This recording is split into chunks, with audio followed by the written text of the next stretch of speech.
Australia and Indonesia have conceded they will fail to pull off a free trade deal this year despite repeated commitments from Prime Minister Malcolm Turnbull, President Joko Widodo and other ministers.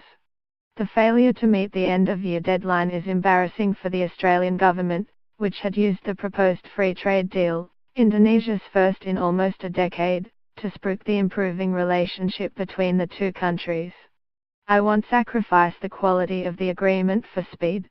If it takes a little bit longer, so be it, Trade Minister Stephen Siobo told Fairfax Media. He said great progress had been made towards a high-quality Indonesia-Australia Comprehensive Economic Partnership Agreement. But there's still more work to do. Talks have foundered in a protectionist climate, with Indonesia expressing reluctance to fully open its markets if it harms local industries and legislative constraints to Australia's push to open university campuses in Indonesia. The two countries have also been at loggerheads over alleged dumping of paper, with Indonesia filing a complaint against Australia in the World Trade Organization in the middle of negotiations.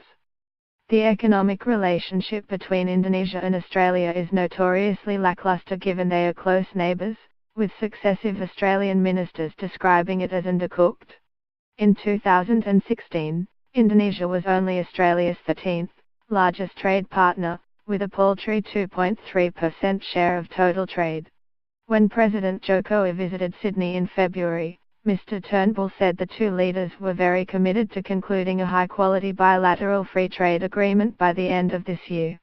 It's a very strong friendship and it gets stronger all the time, he said. President Joko concurred. We agreed that negotiation over the Indonesia-Australia Comprehensive Economic Partnership Agreement will be concluded in 2017 as Prime Minister Turnbull previously mentioned. After meeting in Jakarta in September, Indonesia and Australia's trade ministers bullishly predicted the 10th, and penultimate, round of negotiations in November could be the last. The meeting was so positive that the CEPA agreement can be signed by our two countries' leaders by the end of this year at the latest, said Indonesian Trade Minister Egthishisto Lukito at the time. But on December the 20th, Mr. Lukito said, "We never said it will be completed by the end of 2017. In fact, in the latest APEC meeting, Prime Minister Turnbull told President Joko that it would be completed by March. Mr. Lukito said there were some tough issues. I told Australia, you have to step back, because we have stepped back." He said 94 to 95% of the agreement had been finalized, with just a few sticking points remaining.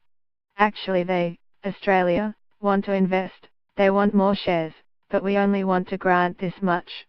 It's not stagnant, it's merely about the numbers. Asked if this concerned the education sector, Mr. Lukito replied, "Yeah, education." Mr. Lukito said there would be another round of negotiations, the 12th, in the second week of January. He joked that if the countries wanted to settle by March they should not let the Australian negotiating team go home before reaching agreement.